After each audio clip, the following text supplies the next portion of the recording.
Greg, what would you order from room service at Hotel Cortez?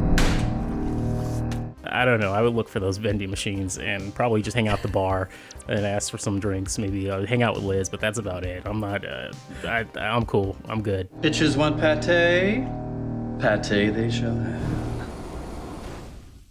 Hey guys, Greg and Ryan here. We're back with another breakdown of AHS Hotel. This is episode 5. It is called Room Service.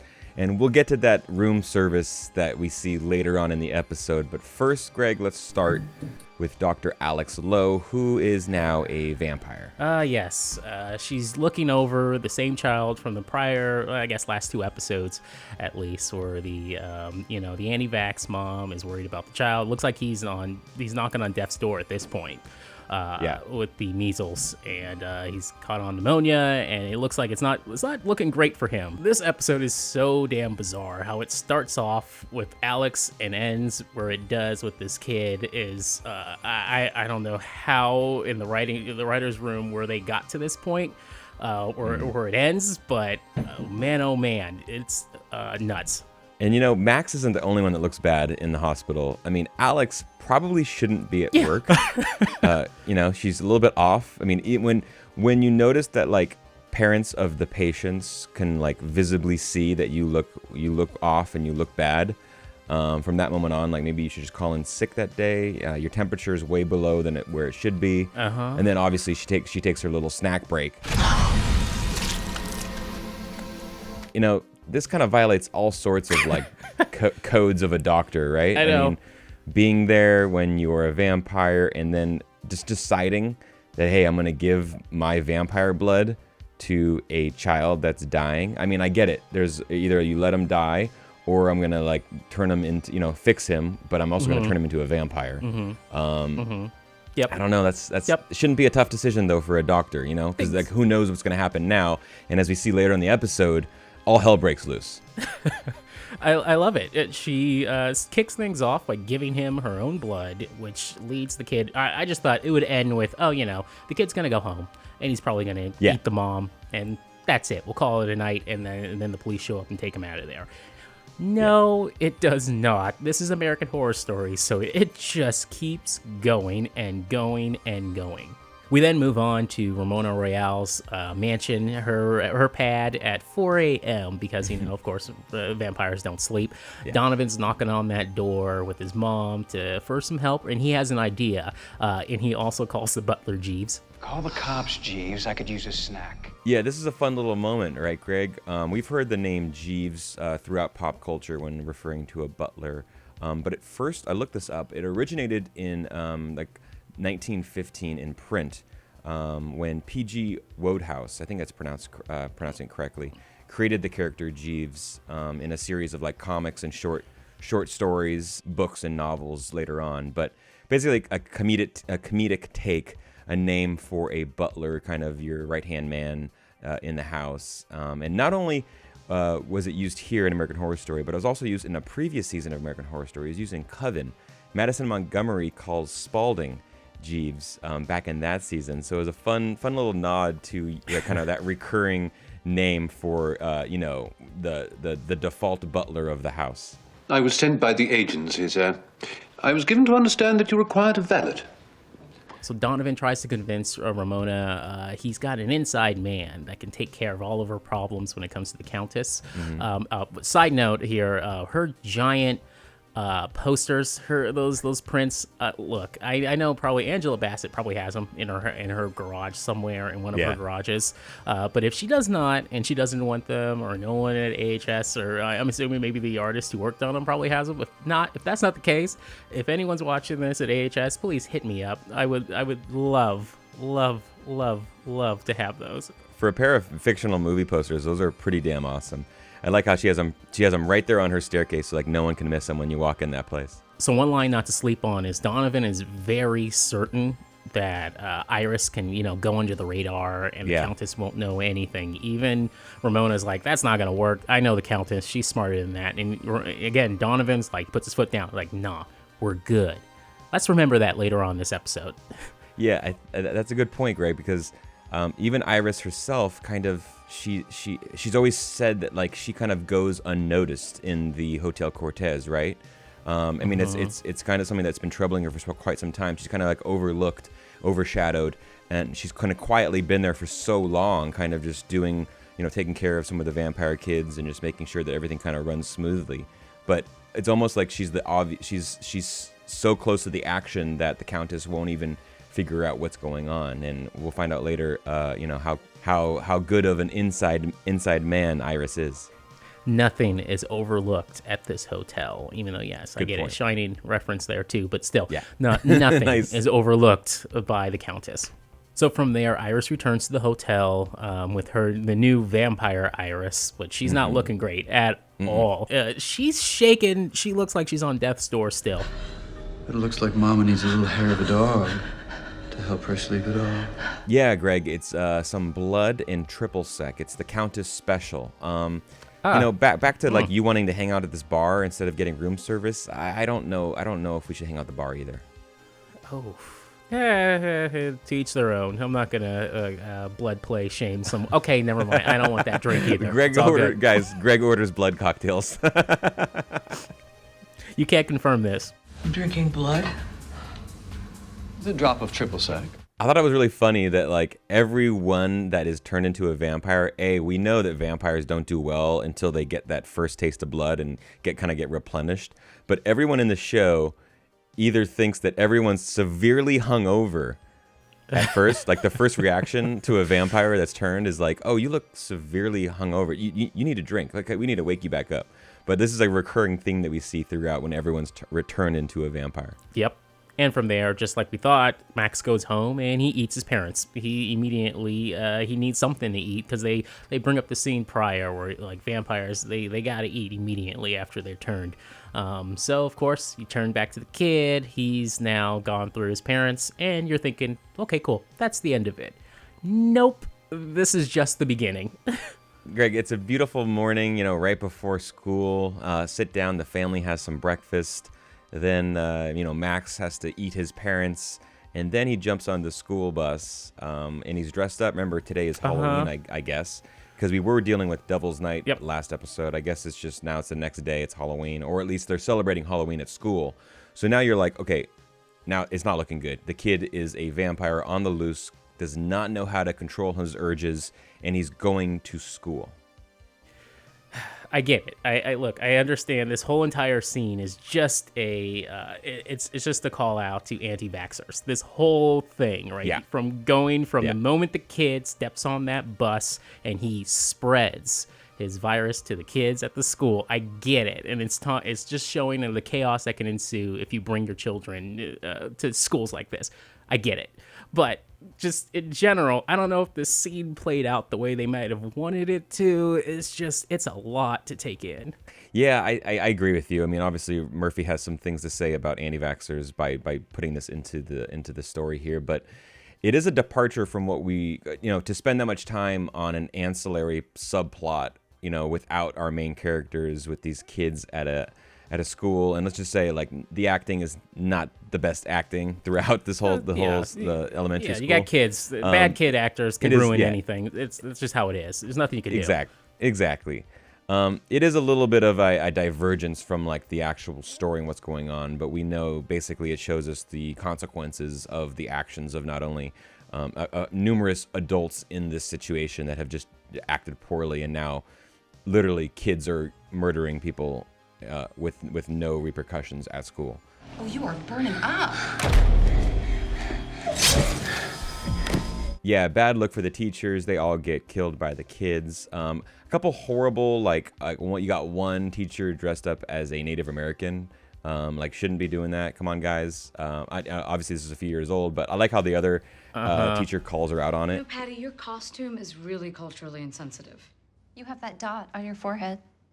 I'm Hindu. Also, just a note, just keep this, if you're tracking any show or movie that you see someone do something lightweight racist or the straight up or say something homophobic, they're typically going to die very soon in the episode. Immediately when they say something like that off the cuff, It's not just You're in dead. there just for like social commentary. Is that character is going to die? They label them as this is the bad person. Get ready, because in a few scenes later, we need to justify that they're going to be axed. And for this one, the teachers were all eaten by children. And then I think another scene comes up later on, too. Howdy, boys.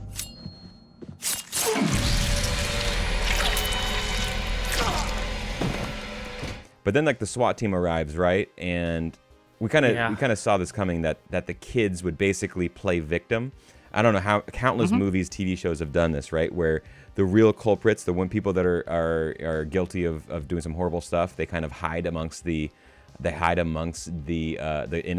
In this case, there's no innocence, but they act like someone attacked them, and then you get them kind of all the kids are smart enough to kind of come up with their own story and stick to the one script, right? Yeah, it's like Ocean's 11, Inside Man, and a bunch of other movies have done this trope. I love it. Now all the kids stick to this one story, right? The big man with a mask came on and killed all the teachers. Coincidentally, none of the kids are killed. They're all like just bloodied, and they have like blood all around their mouths and around their like it's just a little bit obvious. I don't know but what happened, officer.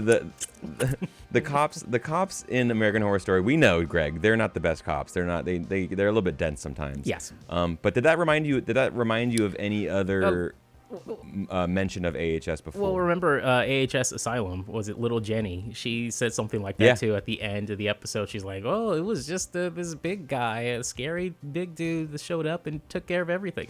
Same thing. Just have the kids say some line about, oh, it was this big scary tall dude that showed up.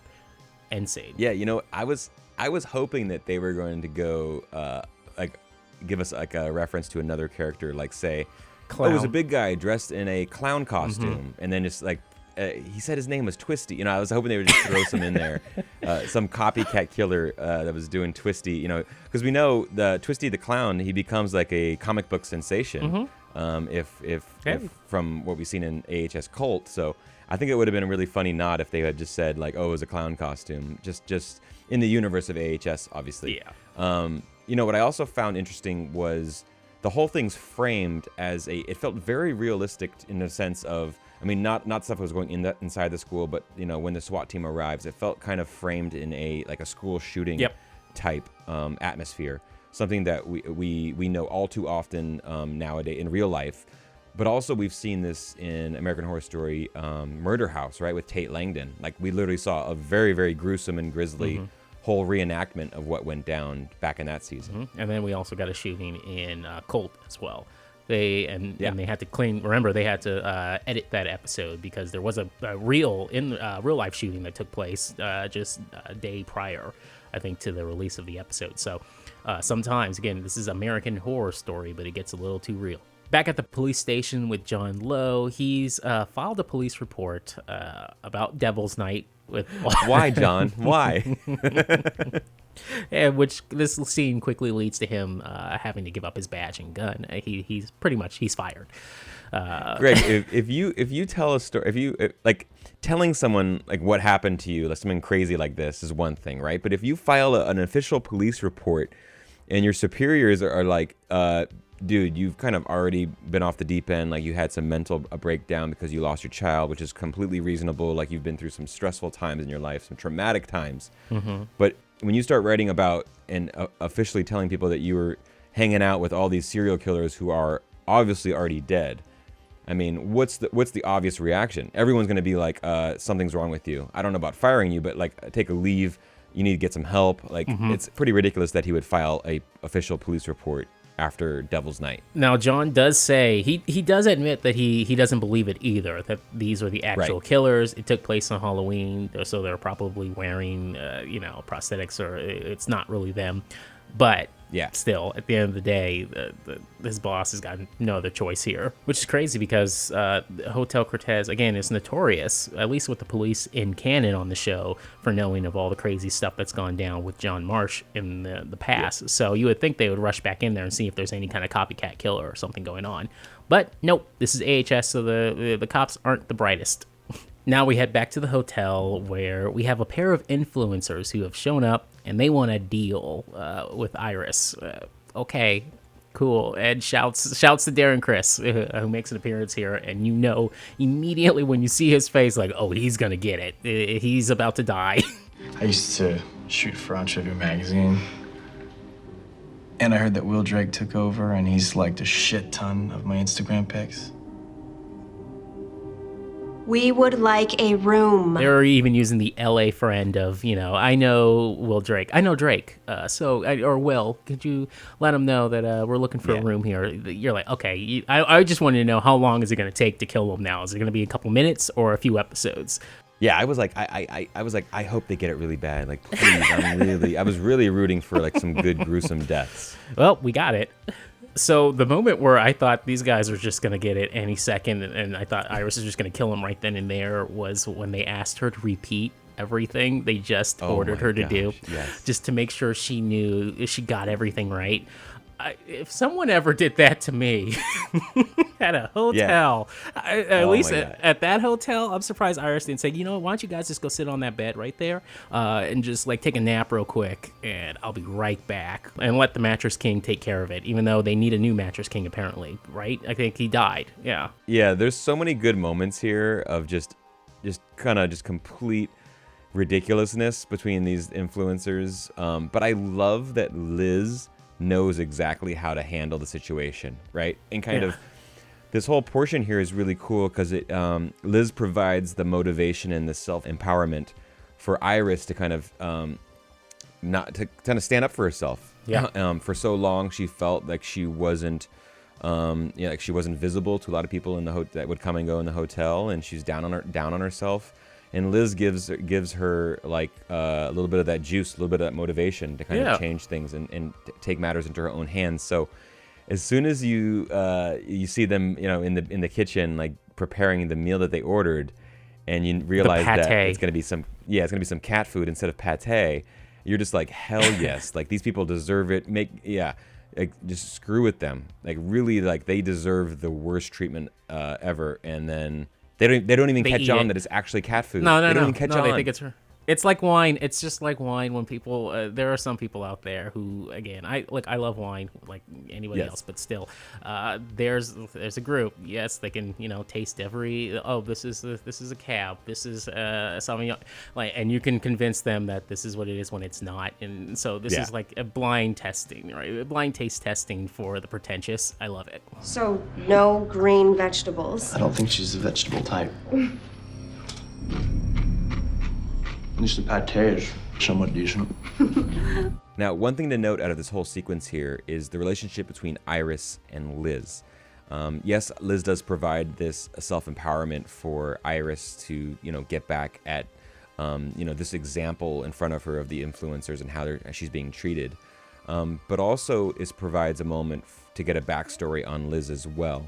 Apparently these two, Greg, I was surprised that they, had been around each other for like 20 years, but have zero relationship. They don't talk at all. Like they don't know each other really deep down personally. Yeah. And this is where we get a flashback to 1984, where Liz at the time is Nick Pryor, married with kids in LA, and he's a sales rep. He goes on trips all the time, and apparently he spent a lot of time at the Hotel Cortez. And the best moments for him where he could immediately, be himself and dress up, and he would have some champagne and have times to himself, and everything's going well. And then all of a sudden, the Countess shows up. Immediately, he wants her out of the room, but it's such a sweet and heartwarming scene where the Countess she breaks it down to him and tells him, like, no, you should be yourself. You dress like a man, walk like a man, but you smell like a woman. It's Paco Rabanne. Not your skin.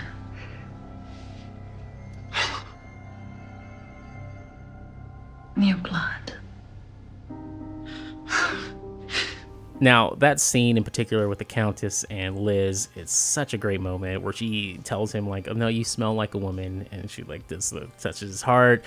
He has a moment he breaks down. And from there, you kind of get a feeling like, okay, of the Countess and her situation and who you should be rooting for later on in the series. The Countess really gives a helping hand to Liz to let her be her true self.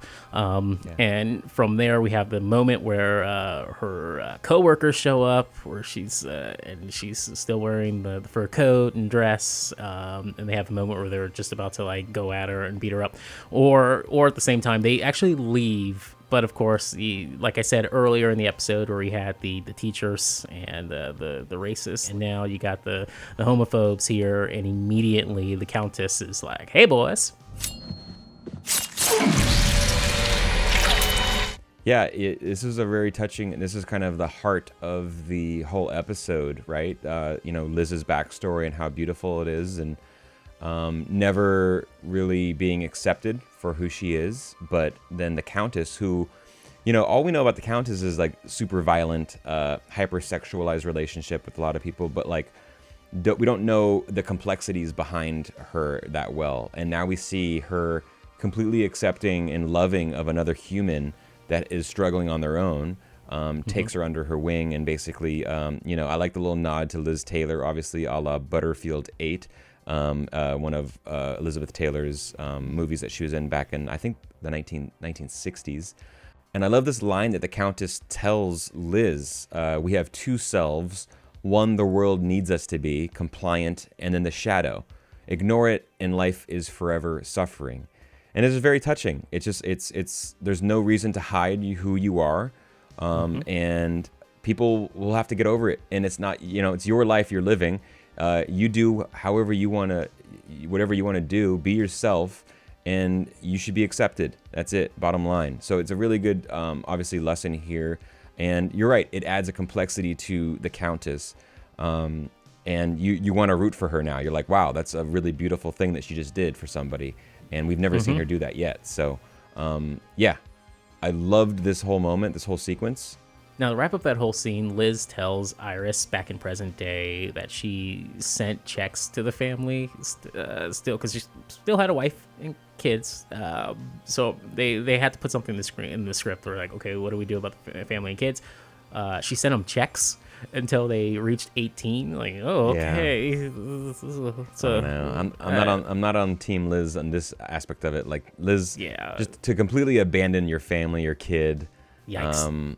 Tough to deal. Yeah, that's a tough look. Yep, messy. So Liz and Iris drop the influencers that Liz just chopped up herself right down that March's chute, and from there we head back to John Lowe and his situation, where he's waking up in the hotel and he has a guest that he doesn't remember, and it happens to be Sally. How'd I get in? You practically dragged me up here. Or don't you remember it that way? Now, something that we should pay pretty close attention to is that John, as I mentioned earlier, he has these extreme blackouts where he doesn't remember where he is, what happened, what's going on, how he got there. A little bit conspicuous if you realize what else has been going on across the LA landscape with these murders. He literally just kind of wakes up and he doesn't remember anything that happened the night before. We get flashbacks and told of what happened, like some of the other characters fill in the blanks for us, like Sally. She explains to him, like, he's at the bar, he's drinking again, all these other things are happening. But we don't know if it's like, if he really is, back to drinking like that hardcore, or if it's the hotel itself that's kind of controlling parts of him or manifesting certain things, or if he's just completely lost it and he is just literally has memory loss from what is actually going on in day to day in his life. It seems from the flashbacks that Sally was trying to fill us in on, it looks like that definitely happened, at least from Sally's POV. So we'll see where this goes. Yeah, like you don't know if you should trust Sally at all times, right? But then also she's always kind of played it straight. Like, she doesn't like really lie about what's going on. She she tells him that, like, hey, you and I are destined to be together forever. Like, we're stuck here together. And she's basically pretty calm and chill about it. She's like, I'm not the one doing anything wrong. You're acting weird, John, not me. So it's kind of weird. It's like you want to trust her because like every detail that she shares, you could see that happening. You can actually see that being true. But then you're like, I don't know if I should trust this apparition, this ghost in the Hotel Cortez. I want to clock the scene earlier where the Countess walks through and her get up with fins, and all I kept thinking was like, one, those elaborate costumes are awesome. Yep. At the same time, remember what Donovan said about, oh, my Countess, she's not gonna know that you're a vampire. Don't worry about it. She doesn't pay attention to you. In the first scene with the Countess, she immediately spots out Iris. Yep. Immediately spots her out and goes up to her and to try to figure out what's going on. And she knows she's a vampire. Yeah, that's a good point. I mean, yeah, you think that she kind of, caught on to something different. Like, I remember they both mentioned that, like, she smells different. They have a different, like, scent coming from her. Mm-hmm. The vampires can pick up on something. So there really is no hiding from the Countess in the Hotel Cortez. She kind of has eyes on everyone. And she obviously is a vampire. She can kind of sense what's going on. So even Iris thought that she was safe and she was invisible to many people. But, perhaps the Countess has literally been keeping a close eye on everyone, even those that assume that she's not, that they may be invisible to her. Absolutely. And with that, the Countess is looking for help to take care of these kids. So she finds an opportunity here with Alex. Honestly, she just found a great moment and to just like cash in on this, to have Alex take care of as the governess for these kids at this point, after a few years of her last person that she wasn't happy with. Yeah. Who did you think she was referring to? Was she referring to Iris at that moment, tell. or someone else completely? I don't know. I want to say it was Iris, but I doubt it, because now the new and improved Iris, you would think that she would just move Iris over to that job. Right. But it seems like it was someone else. Maybe we'll see them in another episode. But unless in fact she caught on to Iris, and Iris kind of being now on the other side and kind of being a backstabber, and she realizes that, hey, I have to get rid of Iris because I can't trust her. And now I'm gonna get Alex because Alex, loves her son so much. Because we did see Iris like helping the vampire kids in their little video game hangout, getting blood for them, even taking some tourists in and draining their blood and purifying the blood in order for the Countess to drink and for the kids to drink. Yeah. So I feel like that line I'm not 100% on this, but it felt like she was referring to Iris, who she already knows, the Countess already knows in her head that she can't trust her. So she's like, I got to find a replacement already. Oh, here's my replacement. Perfect. It's Alex, who, let's be honest, shouldn't be working at the hospital anymore. She needs to stay put in Hotel Cortez with her daughter, with her son. She found the perfect candidate. There's no way. She's got her hook, line, sinker here. There's nothing she can do. She's got her kid, and now she's going to make her take care of the other kids here too, because they have all of eternity now as a vampire. It's all good. But Greg, it's fine, because guess what? They have their own coffin to share. It's a dual coffin. You got the Holden and the Alex coffin. You got the nice little embroidery on the pillow. I mean, what a life. What a life now. She can live in the swimming pool in a coffin with her son for eternity. All right, that's it for us over here. We'll be back here for episode 6. Let us know what you thought of this episode in the comment section down below. Greg, when all this is over and we're safe to go outside, I say you and I, with a couple friends, let's book rooms at Hotel Cortez. We'll get some room service. We'll hit the bar. What do you say? I'm gonna be in one of those like bubble outfits until there's a vaccine. But sure, I got you. We'll do something like that. We'll figure it out. All right, later, guys. Later.